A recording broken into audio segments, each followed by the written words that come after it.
యుద్ధం గురించి తెలుసుకుందాం. కురుక్షేత్ర యుద్ధం అంతా ముగిసింది. 35 ఏళ్ల పాటు అయింది. అయితే తర్వాత ఈ యొక్క ద్వారకలో కొన్ని అశుభాలు అయితే జరుగుతాయి, కొన్నేంటి ఎక్కువే జరుగుతున్నాయి.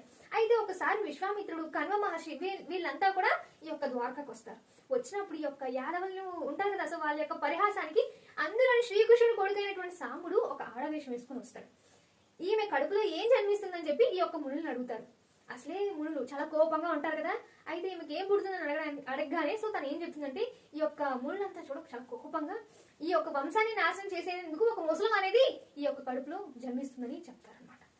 అలాగే సాంబుని యొక్క కడుపు నుంచి ఒక ముసలం అనేది జన్మిస్తుంది. అది ఎందుకు జన్మిస్తుంది? ఈ యొక్క యాదవ వంశం మొత్తం కూడా నశించడం కోసం అది జన్మిస్తుంది.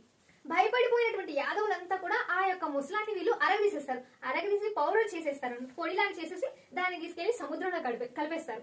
కానీ ఆ పొడి సముద్ర తీరానికి కొట్టుకొస్తుంది. అందులో ఒక చిన్న తుంగగడ్డి ఉంటుంది కదా, సో దాంట్లో ఇది మొలకెత్తేస్తుంది. అయితే ఆ సూదిగా ఉన్నటువంటి కొన ఉంటుంది కదా, సో అయితే ఇక్కడ ఒక జర అనే ఒక వేటగాడు దానికి అది దొరుకుతుంది అతనికి. దాన్ని తీసుకొచ్చి తను ఒక బాణానికి అయితే చుట్టుకుంటాడు. సో తను ఈ యొక్క అడవుల్లో చేస్తూ ఉంటారు కదా, వేటాడుతూ ఉంటారు కదా, సో తనకి ఆ రకంగా పనికొస్తుందని తను అనుకుంటారు.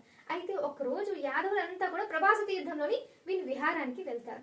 అయితే అక్కడ బాగా వాళ్ళు మద్యం తాగేసి ఆ పాత పగలు అన్ని ఉంటాయి కదా, సో దాంతో ఒకరినొకరు చంపేసుకుంటారు.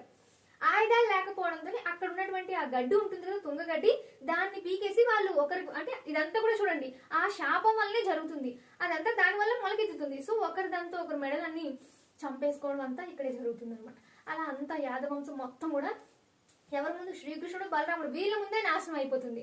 ఈ యొక్క వంశం అంతా నాశనం అవడానికి కారణం ముందున్నటువంటి శాపాలు. తన వంశం అంతా కూడా ఈ యొక్క అంతం కావడానికి చూస్తాడు బలరాముడు.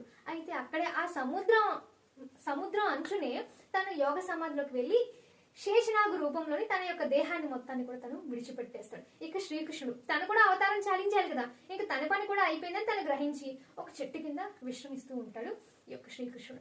అప్పుడు జర అనే వేటగాడు శ్రీకృష్ణుని యొక్క పాదానికి తను జింక మొహం అని చెప్పి తను బాణం కొడతాడు. ఆ బాణం తెలిసి శ్రీకృష్ణుడు అక్కడ తన యొక్క భౌతిక దేహాన్ని తను వదిలేసి తను వైకుంఠానికి అయితే వెళ్ళిపోతాడు శ్రీకృష్ణుడు. అయితే చూడండి, శ్రీకృష్ణుడు మరణించాడు 7వ రోజు. తర్వాత ఇప్పుడు అర్జునుడు వెళ్లి ద్వారకలో ఉన్నటువంటి స్త్రీలను, ఆడపిల్లలను మొత్తం అందరినీ కూడా హస్తినానికి తీసుకురావడానికి తను బయలుదేరుతాడు. అయితే అర్జునుడు వెనక్కి తిరిగి చూసే లోపే శ్రీకృష్ణుడి యొక్క ఆ ద్వారకా నగరం మొత్తం కూడా సముద్రం వచ్చి ముంచెత్తేస్తుంది. యాదవంశం అంతా కూడా నాశనం అయిపోయింది.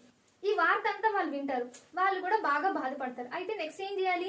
వనప్రస్థానానికి వెళ్ళాలి. వాళ్ళు ప్రస్థానానికి వెళ్ళిపోవడానికి వాళ్ళు సిద్ధంగా ఉన్నారు. ఈ పర్వం అనేది ఇక్కడతో ముగుస్తుంది. పాండవులు తమ అంతిమ ప్రయాణానికి సిద్ధమైనటువంటి ఇదే మహాస్థానిక పర్వం అనేది ఇక్కడ నుంచి ప్రారంభమవుతుంది మనకి.